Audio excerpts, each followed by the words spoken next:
Hey there, Dallas Bragg, recovery coach, helping men who have sex with men break free from crystal meth and reach their full potential. On this channel, you're going to find weekly videos that go live every Saturday that take a deep dive into recovery concepts. You're going to find short videos to add value to your day-to-day recovery, and my podcast, which is called The Aftermath.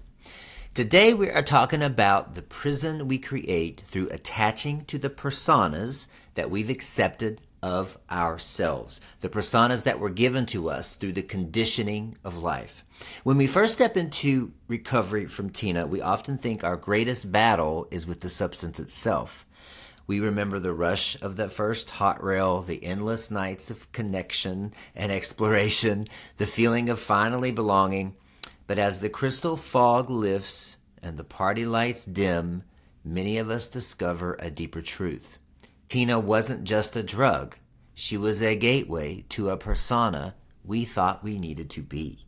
A persona that helped us escape who we really were in the day-to-day. Like, it's kind of like a superhero. Like, during the day, we're Clark Kent. And then when we take Tina, we're Superman.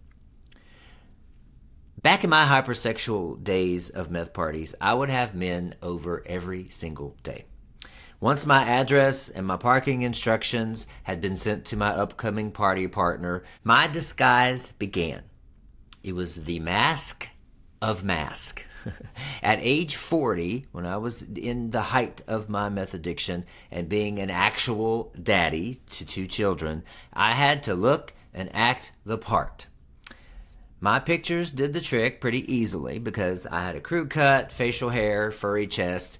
The real test was meeting me in person, though.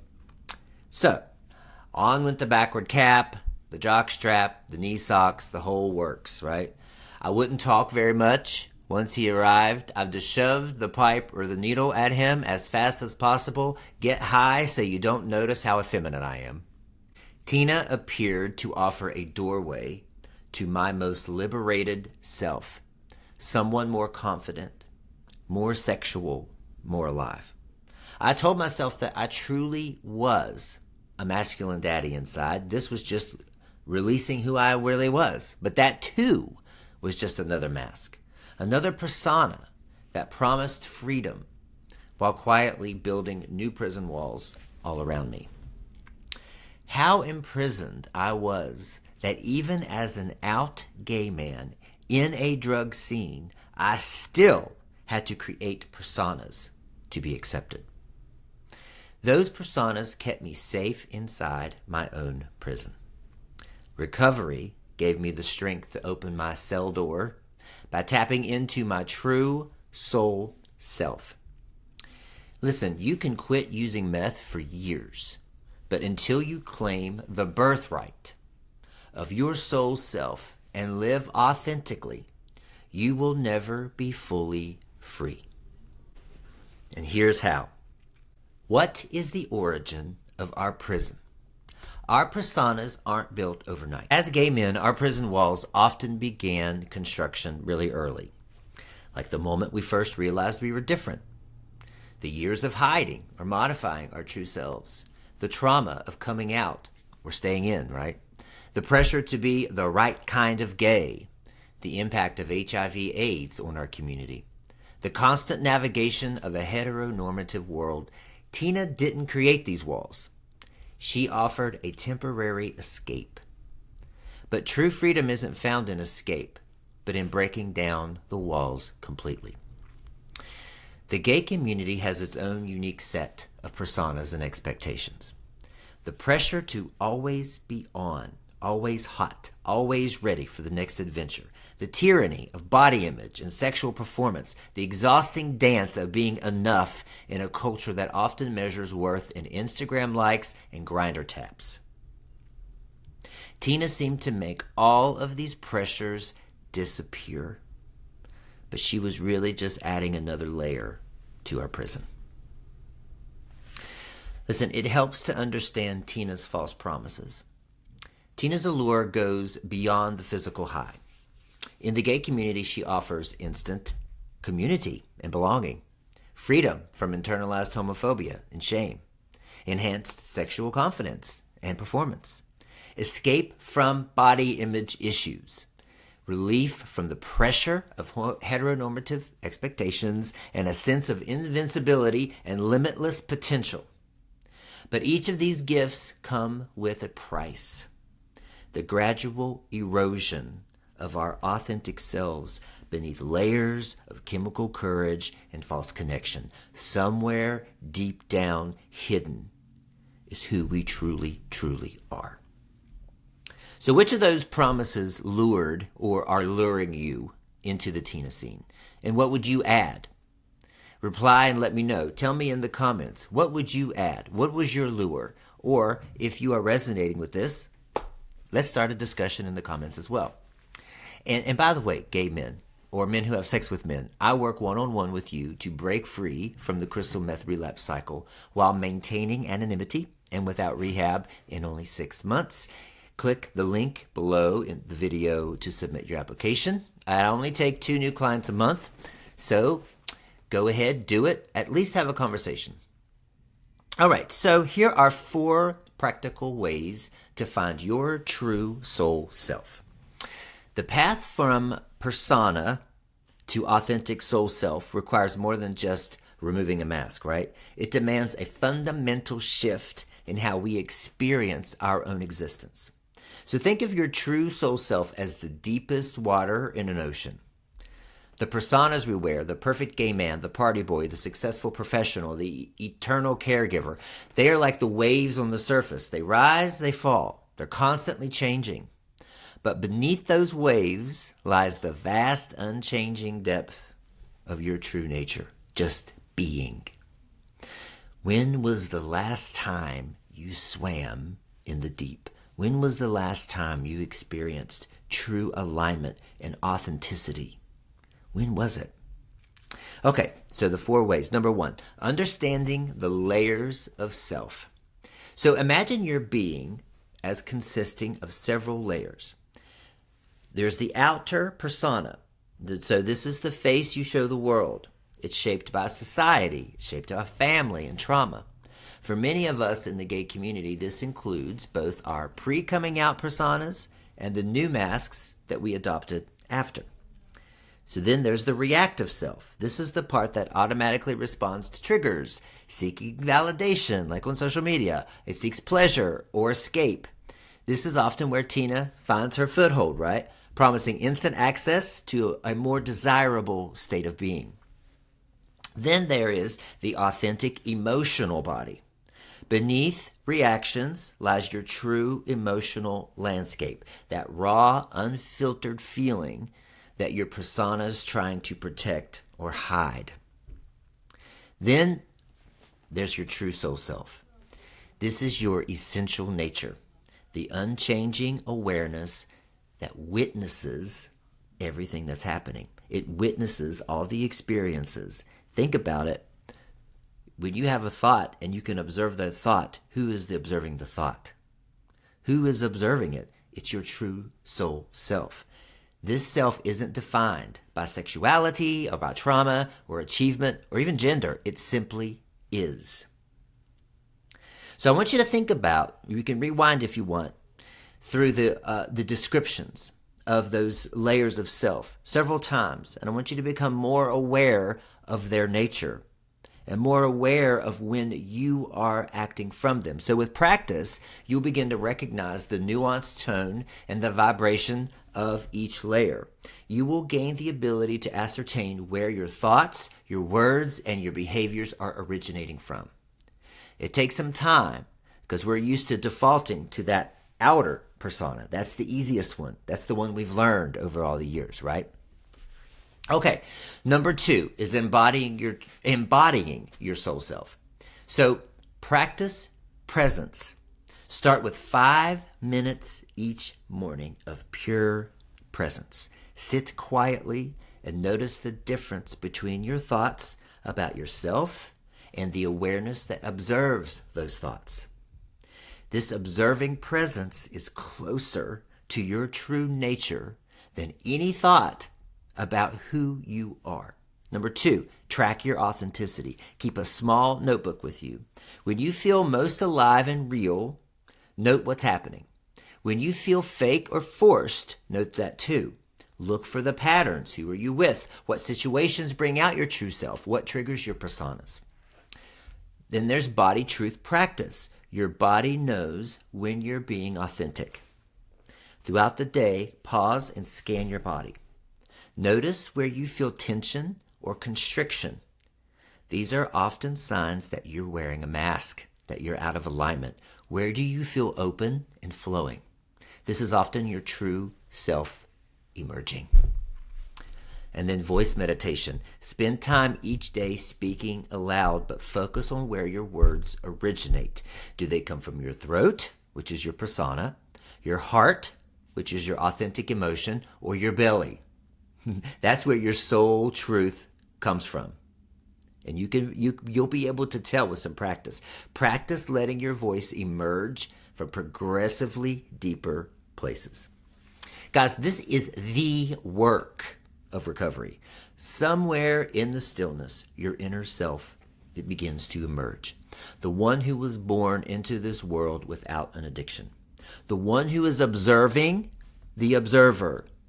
Tap into that self and detach from everything you think you know about yourself. All right, we're back to number 3, breaking through common barriers. So the personas you've created to help you feel safe aren't going to go down without a fight, right? They've been there to protect you. They've been there. You have established them. You've let them reign your life for decades, for all of your life. They're not going to go down very easily.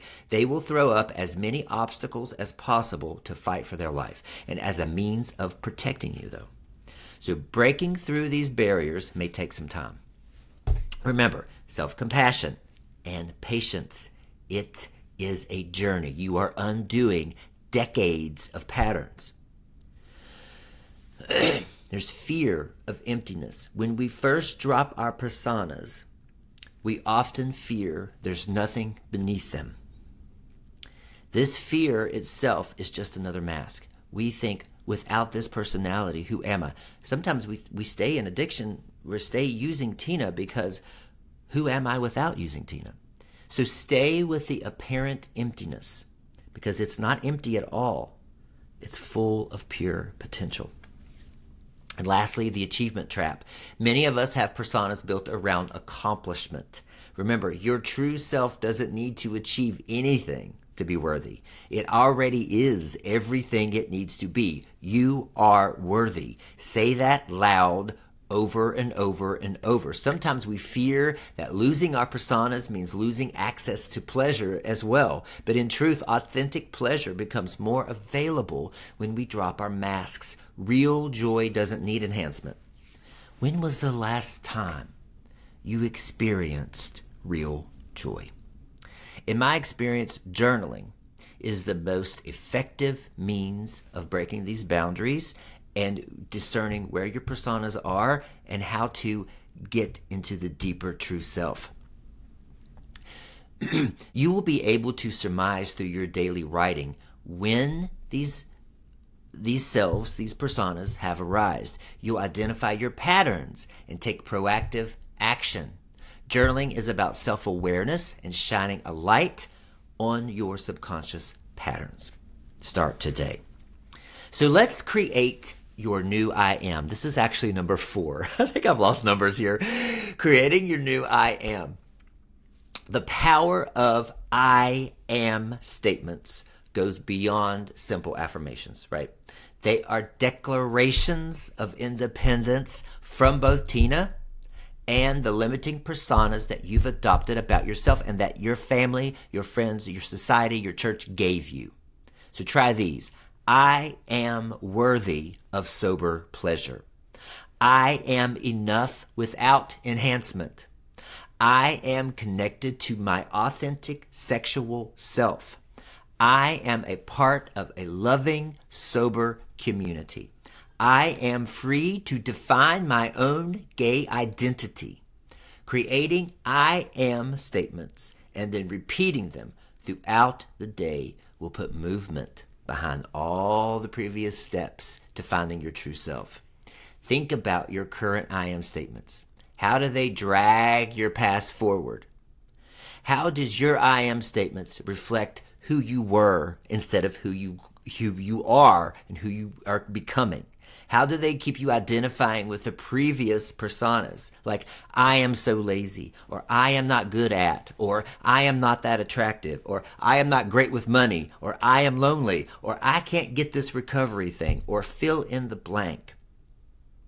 Take a day or a week and begin observing your words.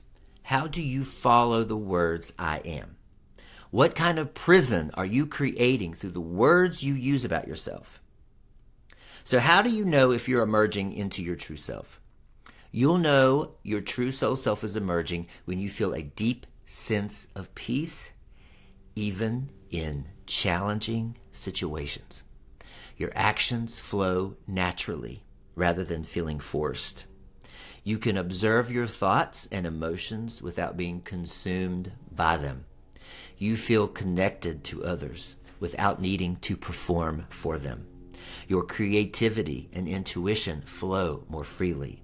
You experience pleasure and joy without artificial enhancement. Remember, every time you choose Tina, you were really seeking something deeper. Connection, acceptance, freedom, love. These things are your birthright. They are available to you already, without chemicals, without masks. They're there for you. Your true self, the one beyond all personas, is already whole, already worthy, already free. It is not an addict, right? Listen, the party doesn't have to end just because Tina isn't involved. In fact, the real celebration begins when you finally show up as you, as yourself. Y'all, if you can't tell, I am passionate about the subject.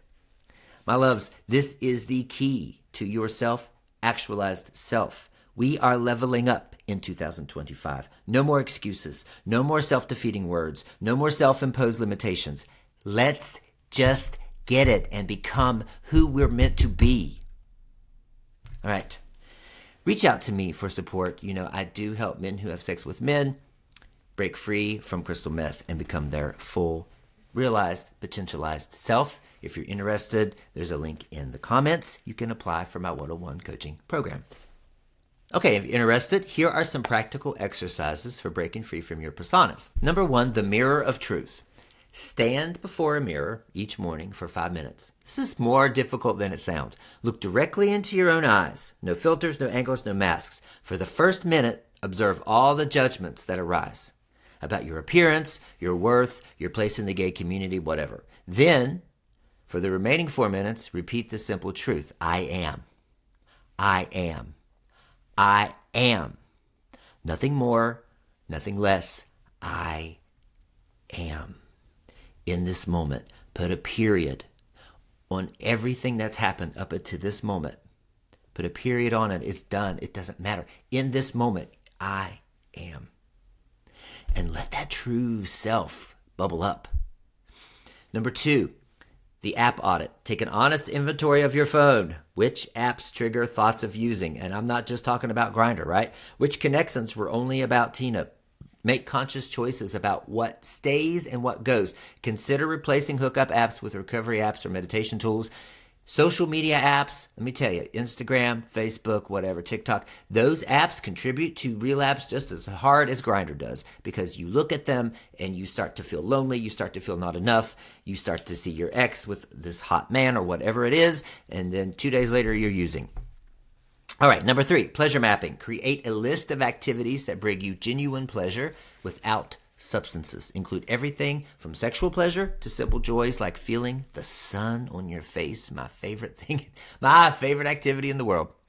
Start practicing these as alternatives to artificial highs. Number 4, community reconstruction. Begin building a sober support network within the gay community. Look for LGBTQ recovery meetings, sober sports leagues, or activity groups. Or what I did, I found a spiritual community that was a mixture of queer people and straight people, and I found solace in the fact that it wasn't about recovery. It was just about healing and growth. We didn't talk about addiction every single day. That's what I liked. Start creating a life where being gay and sober aren't in conflict. All right. I hope this helped. Let me know if it did. Let me know if you didn't. What would you add? What would you take away? I am here to speak to you. Tell me in the comments. I will engage in conversation with you.